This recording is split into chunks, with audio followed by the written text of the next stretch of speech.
Hello everyone, my self जकी राजावत और आप देख रहे हैं न्यूज बैंक शो। दोस्तों, पिछले कुछ दिनों से आपने फास्टैग सुना होगा नहीं। और मैंने आपको अपने पिछले वीडियो में भी बताया था कि गाड़ी में फास्टैग लगाना बहुत कंपलसरी हो गया है। आइए आज जानते हैं कि ये फास्टैग एक्चुअली है क्या, इसके क्या फायदे हैं, इसको कैसे गाड़ी में लगाना है, इन सब के बारे में आज मैं आपको एकदम डिटेल में बताऊंगा। तो बने रहिए हमारे साथ और देखते रहिए न्यूज बैंक शो। दोस्तों, अगर आपने उससे पहले हमारा चैनल सब्सक्राइब नहीं किया तो सब्सक्राइब कर दीजिए, वीडियो को लाइक कर दीजिए, शेयर कर दीजिए, कमेंट कर दीजिए। चलिए बढ़ते हैं न्यूज की तरफ। दोस्तों, सबसे पहले तो ये जानते हैं कि एक्चुअली फास्टैग है क्या। हम मालूम है, तेरे बाप को मत सिखा, चल।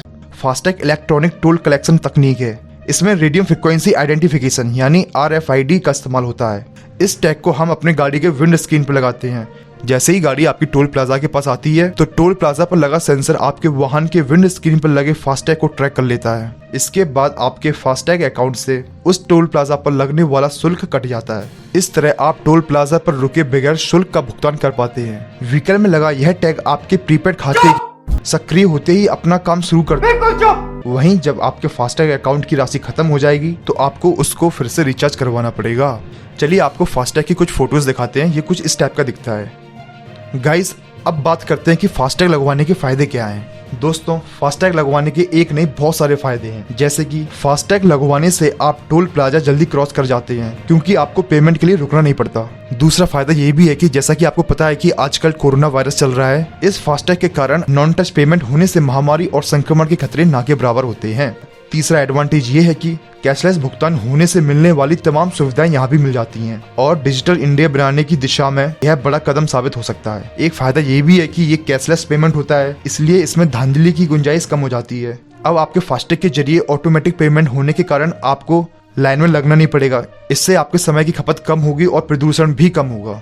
दोस्तों, ऐसे ही इसके बहुत सारे फायदे हैं। गाइस, अब आपको ये बताते हैं कि फास्टैग किसे जरूरत है। नए वाहन मालिकों को फास्टैग के बारे में चिंता करने की कोई जरूरत नहीं है। वजह है कि ये रजिस्ट्रेशन के समय पहले से ही उपलब्ध कराए जाएंगे। ओनर को बस फास्टैग अकाउंट को सक्रिय और रिचार्ज करवाना होगा। हालांकि आपके पास पुरानी कार है तो आप उन बैंकों से फास्टैग खरीद सकते हैं जो सरकार के राष्ट्रीय इलेक्ट्रॉनिक्स टोल संग्रह यानी NETC कार्यक्रम से अधिकृत हैं। अगर आप चाहें तो आप पेटीएम से भी फास्टैग खरीद सकते हैं। दोस्तों, अब आपको बताते हैं कि फास्टैग की जरूरत किसे नहीं होगी। यह सिर्फ कैश भुगतान के लिए विकल्प के तौर पर एक अमल में लाया जाने वाला सिस्टम है, इसीलिए यह सभी के लिए अनिवार्य है। भारत की हाईवे अथॉरिटी ने बहुत से लोगों को पहले से ही टोल भुगतान से रियायत दी है, जैसे जजों के लिए, राजनेताओं के लिए, इमरजेंसी सेवाओं के कर्मचारियों आदि को ही इससे मुक्त रखा जाएगा। दोस्तों, अब आपके मन में ये चीज आ रही होगी कि फास्टैग ले तो लें, पर प्रॉब्लम ये है कि फास्टैग ले कहां से। दोस्तों, फास्टैग को किसी भी पॉइंट ऑफ सेल यानी POS लोकेशन पर जाकर बैंक से ऑफलाइन खरीदा जा सकता है। हालांकि लंबी कतारों में लगने और समय बचाने के लिए इसके लिए ऑनलाइन आवेदन करना आसान रहेगा। हालांकि फास्टैग आवेदन करने की प्रक्रिया विभिन्न बैंकों में थोड़ी अलग होती है, फिर भी आवेदन की मुख्य बातें सभी में समान रहती हैं। दोस्तों, अगर आप फास्टैग के लिए अप्लाई कर रहे हैं तो आपके मन में ये क्वेश्चन आ रहा होगा कि फास्टैग के लिए कौन कौन से डॉक्यूमेंट्स जरूरी हैं। दोस्तों, इसके लिए आपको वाहन के रजिस्ट्रेशन के साथ ही अपनी निजी पहचान संबंधी दस्तावेज KYC के तौर पर देने होते हैं। अगर आप स्टिकर उस बैंक से ले रहे हैं जहां पहले से ही कस्टमर है तो वहां आपको सिर्फ RC देनी होगी। इसी तरह अगर आप एयरटेल और पेटीएम के अगर कस्टमर हैं तो सिर्फ RC जरूरी होगी। वैसे भी आपको पता है कि आजकल हमारे देश में बहुत महंगाई बढ़ती जा रही है। डीजल के, पेट्रोल के रेट रातों रात बढ़ते जा रहे हैं। अब आपके मन में आ रहा होगा कि मैं तो वैसे ही महंगाई से परेशान हूँ, ऊपर से ये फास्टैग का अलग से झंझट, इसको भी खरीदो। तो आपके मन में आ रहा होगा कि क्या कीमत है फास्टैग की। तो चलिए इसकी भी प्रॉब्लम सॉल्व करते हैं।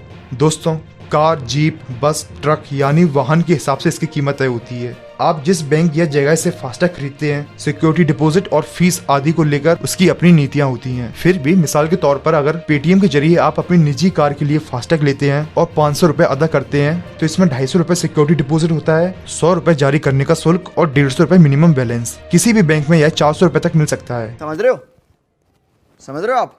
समझ रहे हो? हम मालूम है, तेरे बाप को मत सिखा, चल। और दोस्तों, टोल प्लाजा पर इसकी कीमत और भी कम होती है। गाइस, चलिए बताते हैं कि फास्टैग को खरीदें कैसे। राष्ट्रीय राजमार्ग, टोल प्लाजा और भारतीय state bank, ICICI bank, Kotak, HDFC, axis जैसे 22 डिफरेंट बैंकों से फास्टैग खरीदा जा सकता है। फास्टैग पेटीएम, अमेजोन और फ्लिपकार्ट जैसे ई-कॉमर्स प्लेटफॉर्म पर भी उपलब्ध है। अगर आपका बैंक अकाउंट फास्टैग से लिंक होता है तो पैसे सीधे खाते से कट जाते हैं और पेटीएम वॉलेट फास्टैग से लिंक हो तो भुगतान सीधे वॉलेट से हो जाता है। गाइस, अब आपको फास्टैग के बारे में एकदम डिटेल मिल गई है। तो दोस्तों, अब आपके मन में क्रिएटिव क्वेश्चन आ रहे होंगे, जैसे कि क्या हम हम एक फास्टैग का उपयोग 2 या 2 से अधिक वाहनों में कर सकते हैं? तो इसका आंसर है नो, यानी नहीं। दोस्तों, 2 वाहनों के लिए आपको 2 अलग फास्टैग खरीदने होंगे, एक से काम नहीं चलेगा। गाइस, आपको ये पता होगा कि आजकल हर चीज की वैलिडिटी होती है, यहाँ तक कि एटीएम कार्ड, उसकी भी वैलिडिटी होती है। तो दोस्तों, आपको ये लग रहा होगा कि फास्टैग कब तक वैध होता है, यानी फास्टैग की कब तक वैलिडिटी होती है। तो दोस्तों, जारी होने की तारीख से फास्टैग की वैधता अगले 5 साल तक की होती है। आपकी रिचार्ज की कोई वैधता नहीं होती, यानी अगर आप अपने रिचार्ज के बाद लंबे समय तक नेशनल हाईवे पर यात्रा नहीं करते तो यह रिचार्ज फास्टैग की वैलिडिटी तक वैलिड रहेगा। गाइज, आई होप अब आपको फास्टैग के बारे में सब कुछ पता लग गया होगा कि फास्टैग कहाँ से लें, कैसे लें, क्या डॉक्यूमेंट्स लगते हैं, कब तक वैध होता है। अब आपको सब आइडिया लग गया होगा। तो दोस्तों, आज के इस न्यूज बैंक शो में बस इतना ही। चलिए दोस्तों, आज आपसे एक क्वेश्चन पूछते हैं। जैसा कि आपको पता है कि हमारे देश में फास्टैग कंपलसरी कर दिया गया है, तो गवर्नमेंट का ये डिसीजन आपको क्या लगता है? ये डिसीजन सही है या गलत है? अगर सही है तो क्यों सही है, या गलत है तो क्यों गलत है? आप अपना पॉइंट ऑफ व्यू हमें जरूर कमेंट बॉक्स में शेयर करें, क्योंकि आपको पता है कि मैं बहुत सीधा साधा हूँ। मेरा काम बस इन्फॉर्मेशन और नॉलेज देना है। बाकी आपका जो भी पॉइंट ऑफ व्यू है हमें कमेंट बॉक्स में शेयर करें। अगर आपको इस वीडियो से कोई भी नॉलेज या इन्फॉर्मेशन मिली हो तो प्लीज इस चैनल को सब्सक्राइब कर दीजिए, वीडियो को लाइक कर दीजिए, शेयर कर दीजिए, कमेंट कर दीजिए। मैं मिलता हूं आपको आने वाले एक अगले इंटरेस्टिंग वीडियो के साथ। Thank you so much, bye bye.